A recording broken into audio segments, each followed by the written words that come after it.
আজ আপনাদের দেখাবো সেই লাট্টু পাহাড়ের ওপর থেকে সূর্যাস্তের দৃশ্য, তার সাথে থাকবে সেই রাজবাড়ির গল্প, আর সঙ্গে প্রচুর অক্সিজেন।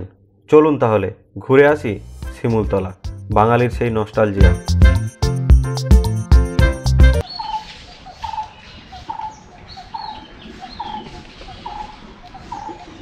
কনকনে শীতের দুর্দান্ত ব্যাটিংয়ের পর্ব শেষ হলে যার আগমনে প্রকৃতিতে প্রাণের হিলদোল লাগে, সবুজ কিশলয়ের আবির্ভাবের সাথে সাথে প্রকৃতি নিজেকে আবিরের রঙে সাজিয়ে নেয়। সে আর অন্য কেউ নয়, সে ঋতুরাজ বসন্ত, যার রূপে গন্ধে বর্ণে বসন্ত যেন মোহময়ী কোনো এক নারী, যার রয়েছে নানা ফুলের ডালি, পলাশ, অশোক, শিমুল, তার ফাঁকে ফাঁকে কোকিলের কুহুতান। ওহ, সত্যি কি মধুর! এরূপ বসন্তকে সাদরে বরণ করে তুলতে আমাদের বাঙালিদের মন প্রতিবারই ব্যাকুল হয়ে ওঠে। তাই প্রতি বছরই আমরা কোনো না কোথাও বেরিয়ে পড়ি। তাও এবারের আমাদের গন্তব্য ছিল সেই শিমুলতলা।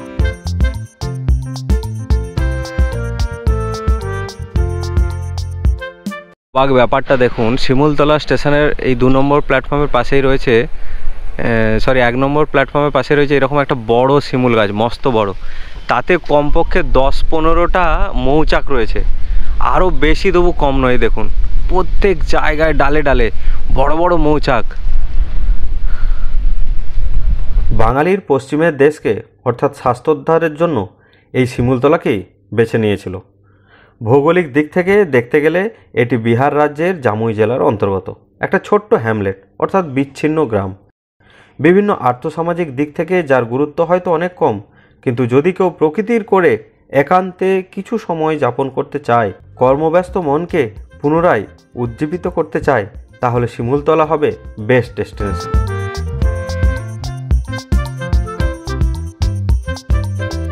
এই হচ্ছে বাঙালির সেই পশ্চিমের হাওয়া বদলের জায়গা, যেখানে একটা সময় অনেকেই আসতেন, কয়েক মাস ধরে কাটিয়ে যেতেন পশ্চিমে কয়েকটা দিন বা কয়েক মাস হাওয়া বদলের জন্য।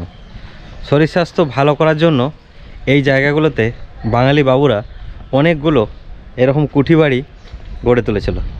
সেইগুলোই আজকে কোনো রকমের রক্ষণাবেক্ষণ করে কিছু মানুষ দিয়ে চলছে। ব্রিটিশ পিরিয়ড থেকেই এটি ছিল, অর্থাৎ শিমুলতলা ছিল ঈশ্বর প্রদত্ত হেলথ রিসোর্ট। বাঙালি জাতির ওপর যার ছিল অপরিসীম গুরুত্ব। ঈশ্বরের পবিত্র ভূমি এই শিমুলতলাতে ছড়িয়ে রয়েছে নানা ঢেউ খেলানো উঁচু নিচু ভূমি, নানা আকৃতির পাথর, অসংখ্য খেজুর গাছের সারি, যার আঁকাবাঁকা ছায়াপথের মধ্য দিয়ে আপনি মাইলের পর মাইল হাঁটতে পারেন।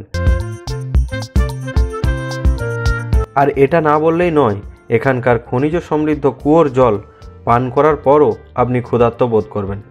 এই জন্যই তো বাঙালিরা শিমুলতলার মাটি জলকে পবিত্র জ্ঞান করতেন এবং এর মধ্যে রোগ মুক্তির ঐশ্বরিক উপায় আছে বলে মনে করতেন। শিমুলতলাকে বিহারের সিমলাও বলা হয়। এই হচ্ছে স্টেশন থেকে আসার রাস্তা। এই সামনে যে চকটা, এখান থেকে জাস্ট 2 মিনিট হেঁটেই স্টেশন। আমরা এখানে হেঁটে এসেছি মিনিট 5 খুব বেশি হলে। এই শিমুলতলায় এসে বাঙালিদের রোগ মুক্তি ঘটত বলে প্রভাবশালী বাঙালিরাও এখানে বিঘে বিঘে জমি ক্রয় করে তৈরি করেছিলেন তাদের কুঠিবাড়ি, যাতে সপরিবারে প্রকৃতির মুক্তাঙ্গনে বেশ কিছুদিন কাটিয়ে আবার শহরে গিয়ে কাজে মনোনিবেশ করতে পারেন। স্বয়ং রবীন্দ্রনাথও এখানে তার কুঠিবাড়ি নির্মাণ করিয়েছিলেন। কালের নিয়মে যুগ এগিয়েছে, কিন্তু বাঙালিদের কুঠিবাড়িগুলো এখনও তাদের স্মৃতিস্মারক রূপে দাঁড়িয়ে রয়েছে, যার ইট কাঠ পাথরের পাঁজরে ইতিহাস ফিসফিস কথা কয়। এই কুঠিবাড়িগুলো বয়সে পুরাতন হলেও তার গঠনশৈলীগুলি কিন্তু আধুনিকত্বের দাবি রাখে। যশোদাধাম, মুখার্জি ভিলা, পাল ভিলা, বাসুকীনাথ প্রভৃতি কুঠিবাড়িগুলো শিমুলতলার মাটিতে তাদের অস্তিত্বের প্রমাণ রেখে আজও অমলিন হয়ে রয়েছে। এবার বলি শিমুলতলা কোন সময়ে যাবেন। সব থেকে বেস্ট টাইম হলো শীতকাল, অর্থাৎ অক্টোবর থেকে মার্চ মাস পর্যন্ত শিমুলতলা ভ্রমণের জন্য আদর্শ। আমরা তাই বেছে নিয়েছিলাম এই মার্চ মাসের দ্বিতীয় সপ্তাহে।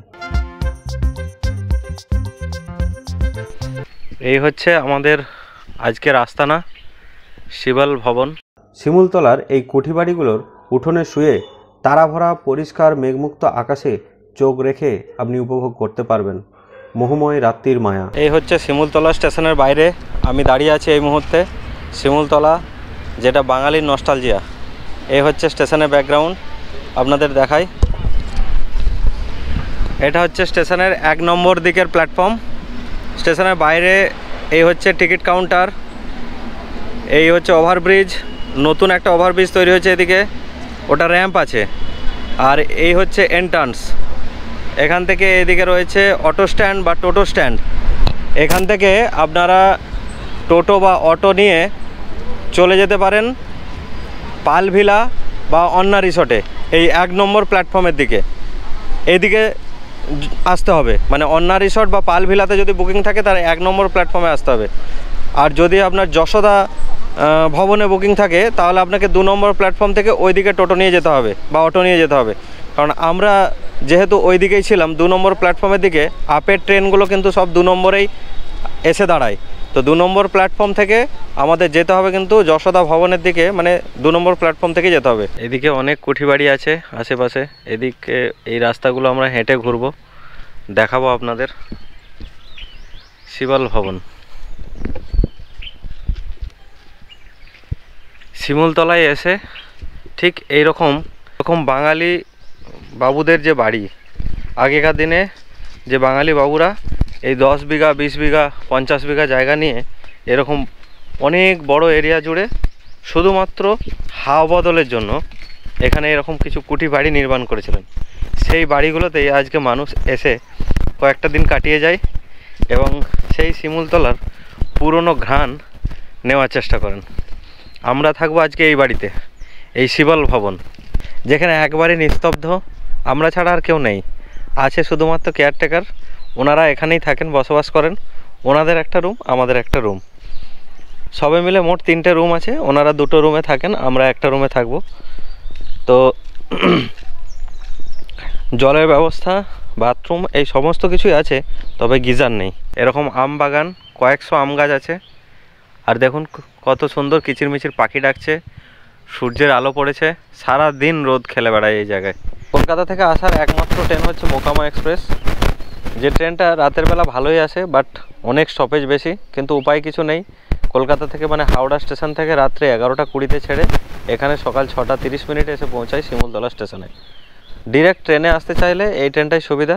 225 টাকা জন পিছু ভাড়া। স্লিপার ক্লাস অনলি 2টো কোচ আছে, আর বাকি সব জেনারেল। তবে স্লিপার ক্লাসেই ভালো, পরিষ্কার পরিচ্ছন্ন যেরকম হয় মোটামুটি ঠিকই আছে। আমাদের থাকার আস্তানাটা একবার দেখিয়ে দিই। ঢুকেই রয়েছে এরকম 2-3টি বসার চেয়ার, যেগুলো নিয়ে আপনি বাগানেও বসতে পারেন। বাগানে বসে সারা দিনটা বই পড়েও কাটিয়ে দিতে পারেন। আর রয়েছে এরকম পুরনো বাড়ি, যেখানে অনেকগুলো জানালা, সেই জানালা দিয়ে আলো বাতাস আসছে।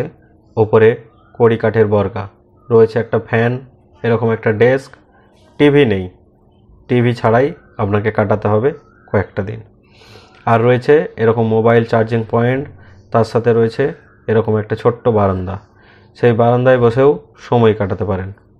বারান্দার এই কড়ি বর্গাগুলো দেখলে বোঝাই যায় যে 100 বছরের পুরনো।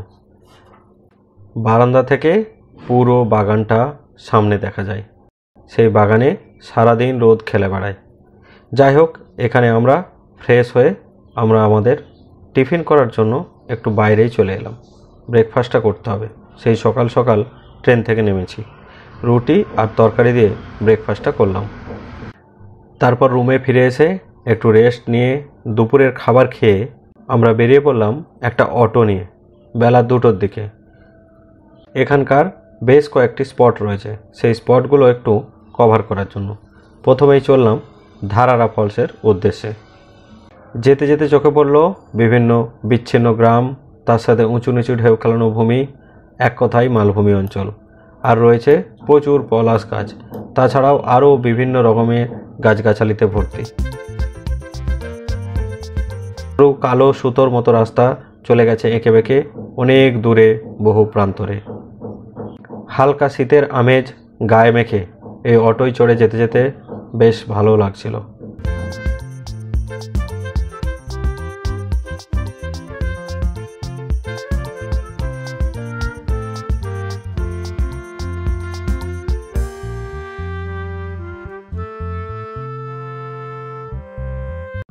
ধারারা ফলসের কাছে এসে দেখলাম জল শূন্য একেবারেই। আমরা এই মুহূর্তে চলে এসেছি ধারারা ফলসের কাছে। আর ধারারা ফলস অনেকটা নিচে নামতে হবে, প্রায় 100-র মতো সিঁড়ি আছে, বাট জল কিন্তু নেই, নিচে জল শুকিয়ে গেছে। এই ফলসের এখানে বর্ষাকালে যে কি বিভৎস জলের ধারা বইতে থাকে সেটা দেখেই বোঝা গেল। তার চিহ্ন রয়েছে পাথরের গায়ে, পাথরের গায়ে বিভিন্ন রকমের সেই জলের চিহ্ন, মানে আঁচড় কাটার দাগ। नाम है तुम्हारा? नीतीश। तुम्हारा? अंकुश। कितना सीढ़ी है? 100 का हो जाएगा ना? 100 तक चला जाएगा। 100 तक चला जाएगा।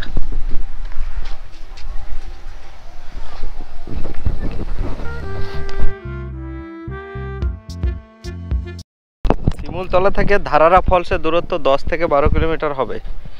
সময় লাগবে মোটামুটি আধ ঘন্টা থেকে 40 মিনিট মতো। টোটাল এই ধারারা ফলস, লাট্টু পাহাড়, রাজবাড়ি এই সমস্ত মিলে মোটামুটি 600 টাকা ভাড়া নেয় অটোতে। ঘন্টা 3-4 একটা ট্যুর থাকে। আমরা মোটামুটি দুপুর 2টোর সময় বেরিয়েছি। সানসেটটা সব থেকে ভালো লাগে লাট্টু পাহাড় থেকে, সেটা আমরা দেখব, সেই জন্য প্রথমে ধারারা ফলসে এসেছি। চারিপাশে ফুটে রয়েছে শিমুল আর কিছু কিছু পলাশ, কারণ পলাশ এখনও পর্যন্ত সেইভাবে ফোটেনি। আরও কয়েকটা দিন পরে এলে হয়তো পলাশটা ভালো পাওয়া যেত। মার্চের 2nd উইক এটা। এখানে রয়েছে একটি বহু প্রাচীন শিবের মন্দির। এখানে অনেকেই পুজো দিতে আসছিল সেই দূরের গ্রামগুলো থেকে।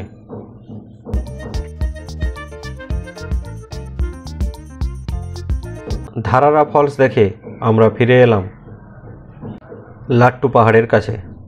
সেই ছোট্ট পাহাড়, নুড়ি পাথর গড়িয়ে গড়িয়ে পড়ে আছে পাহাড়ের চারপাশে। সেই লাট্টু পাহাড়ের ওপর থেকে আজকের সূর্যাস্ত দেখার জন্য। কিন্তু তার আগে আমরা চলে গেলাম সেই প্রাচীন রাজবাড়ির কাছে। এই রাজবাড়িটি অনেক পুরনো, প্রায় 250 বছরের। এটাও আমরা জানতে পারি আমাদের এই ড্রাইভার দাদার থেকে। রাজবাড়ির ইতিহাস হয়তো অনেক রয়েছে, সেই ইতিহাস আমাদের জানা নেই। কালের নিয়মে তা ধ্বংস হয়ে গেছে। আজ শুধু দাঁড়িয়ে আছে তার দুপাশে 2টো পিলার এবং অল্প কিছু অংশ।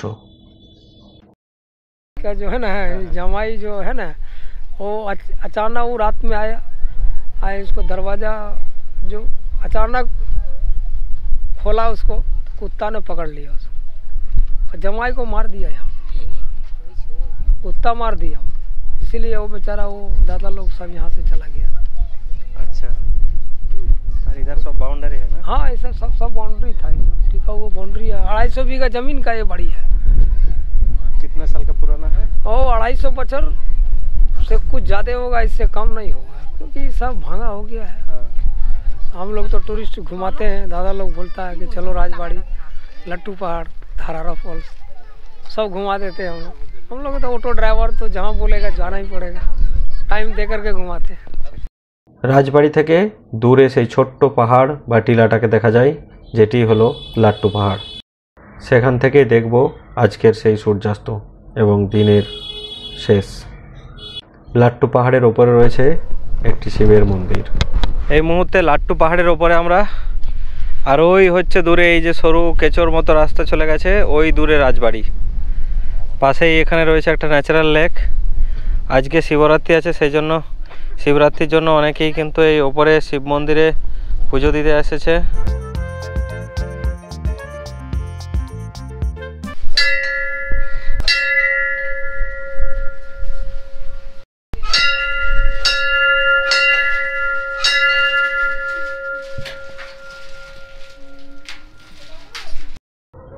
দূরের গ্রামগুলো থেকে অনেকেই পায়ে হেঁটে এই লাট্টু পাহাড়ের উপরে উঠে এসে পুজো দিয়ে যায়।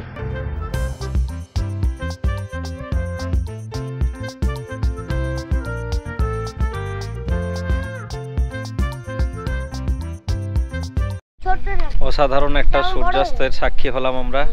আস্তে আস্তে পাহাড়ের কোলে ডুবে গেল সূর্য। সেই লাট্টু পাহাড় থেকে আজকে সেই দৃশ্য আমরা সবাই মিলে উপভোগ করলাম। শিমুলতলার সেই লাট্টু পাহাড়ের ওপর থেকে একদম এই যে ব্যাকগ্রাউন্ডের ভিউটা অসাধারণ। অনেক দিন কিন্তু মনের মণিকোঠায় থাকবে। আর তারই যে সূর্যাস্তের দৃশ্য আপনাদের দেখালাম, একদম দিগন্ত রেখায় আস্তে আস্তে মিলিয়ে গেল সূর্য, পাহাড়ের কোলে সে ডুবে গেল আজকের মতো। আমরা অনেকে মিলে এই সূর্যাস্তটা উপভোগ করলাম, দারুণ সুন্দর, অনেক দিন মনে থাকবে। লাট্টু পাহাড় থেকে আমরা এখন আস্তে আস্তে সূর্যাস্তের পরে নিচে নেমে যাচ্ছি। আর ওই দূরে সেই রাজবাড়িও আস্তে আস্তে অন্ধকারে মিলিয়ে যাবে। কালকে আবার যখন সকাল হবে, সূর্য উঠবে, রাজবাড়িতে প্রথম সূর্যের আলো পড়বে। লাট্টু পাহাড় দেখে ফেরার পথে আমরা দেখে নিলাম পাল ভিলা। এই সেই পাল ভিলা, 1963-তে তৈরি এটা। আর এখানে সেই দাদার কীর্তি সিনেমার শুটিং হয়েছিল। এই যে পাল ভিলা, এখানেও থাকা যায়, বাট এখানে বুকিং পাওয়াটা একটু কষ্টসাধ্য ব্যাপার।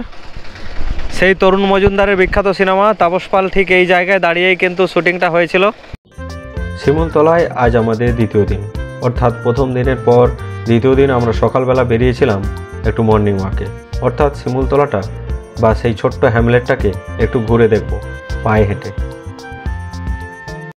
আমরা সকাল সকাল এই শিমুলতলাতে একটু মর্নিং ওয়াক করতে বেরিয়েছি, যদিও একটু বেলা হয়ে গেছে, ঘুম থেকে উঠতে দেরিও হয়েছে। গাছগাছালিতে বেশ ভর্তি, চারপাশ পাখি ডাকছে, একটা ঠান্ডা ঠান্ডা হাওয়া দিচ্ছে, দারুণ সুন্দর একটা ওয়েদার। আর একদম মেঘমুক্ত উজ্জ্বল ওয়েদার, চারিদিকে রোদের ছটা পড়েছে, বেশ ভালো লাগছে। আর অনেক কুঠি বাড়ি রয়েছে, সেই বাড়িগুলো প্রত্যেকটাই ভেঙে গেছে। এই যে বাসুকীনাথ ধাম, এই যে বাচ্চারা খেলছে এখানে, এটাও একটা ছোট্ট কুঠি বাড়ি ছিল। মানে কুঠি বাড়ি বড়, বাট ছোট বলা যাবে না। এই যে পাঁচিল ভেঙে গেছে, ধ্বংসের মুখে সব, বেশিরভাগ কুঠি বাড়ি কিন্তু ধ্বংসের মুখে। এই যে পাঁচিলগুলো কীরকম ভেঙে গেছে।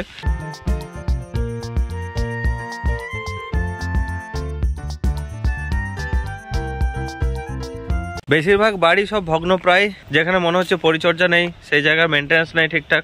যাই হোক, জায়গাটা খুব সুন্দর, পরিষ্কার পরিচ্ছন্ন শিমুলতলা, এবং একটা অন্য রকমের ছোঁয়া রয়েছে, প্রকৃতির ছোঁয়া এখনো। গাছ, বাঙালির হাওয়া বদলের ছোঁয়া। তবে একদিন থাকলে হবে না, এখানে হাওয়া বদলের মানে স্বাস্থ্যকে উদ্ধার করতে গেলে এখানে মোটামুটি 1 মাস থাকতে হবে, তবে এখানকার জল আর হাওয়াতে স্বাস্থ্য উদ্ধার হয়। এখানকার পাতকুয়ার জল, টিউবওয়েলের জল, যদিও আমরা বেশি ট্রাই করছি না, অল্পই খেয়েছি, বাট বেশিরভাগ কিনেই খাচ্ছি, যেহেতু 1-2 দিনের জন্য এসেছি। আর বেশি দিন থাকলে তো ওনারা আশ্বাস দিচ্ছেন যে জল খেলে কিছু হবে না, আমরা সাহস করতে পারছি না। আর এই যে পরিবেশ, বিভিন্ন রকমের গাছগাছালি, যেমন শাল, সেগুন, বেল, তাছাড়াও পলাশ, শিমুল, এই সমস্ত গাছের একটা অন্য রকমের ঘ্রাণ আমাদের সব সময় নাকের মধ্যে আসছে। মানে আমরা বুঝতে পারছি যে একটা অন্য রকমের সিজনাল। আর গাছে গাছে পাখি ডাকছে, বিভিন্ন রকমের পাখি। এই বিষয়গুলো কিন্তু দারুণ লক্ষণীয় এবং ভালো লাগছে। আর পরিষ্কার পরিচ্ছন্ন যেমন হয়, একটা ছোট্ট হ্যামলেট, এই স্টেশন থেকে 2 কিলোমিটারের মধ্যেই বেশিরভাগ কুঠিবাড়ি। আমরা যদিও আছি স্টেশন থেকে একদম 200 মিটারের মধ্যেই, খুবই কাছে, আমরা স্টেশনের প্রায় পাশেই। এই যে দূরে পাহাড় চলে যাচ্ছে, আর মেঘের রং দেখেছেন কত নীল, পরিষ্কার একেবারে। আমরা রাতের বেলা যখন দেখলাম যে রাতে আকাশে প্রচুর তারা, মানে এই যে এত তারা আমি কিন্তু অনেক দিন দেখিনি, কারণ এতটাই পরিষ্কার আকাশ এই জায়গাতে।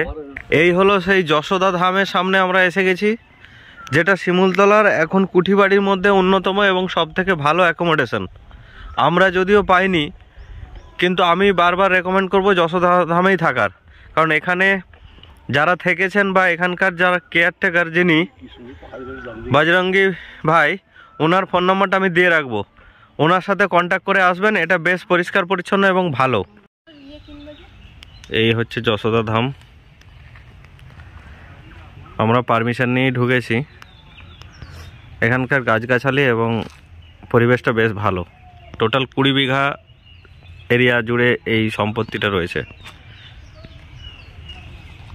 এইগুলো সব পলাশের বাগান একেবারে বলে, আমরা যাকে বলি যে 1-2 পলাশ নয়, পুরো পলাশ বাগান। এই জায়গার ভিউগুলো এরকমই। আমরা জাস্ট মর্নিং ওয়াকে বেরিয়ে এই যশোদা ধামের পিছনের দিকে এসেছি। দেখুন এই জায়গার ভিউটা একবার দেখুন।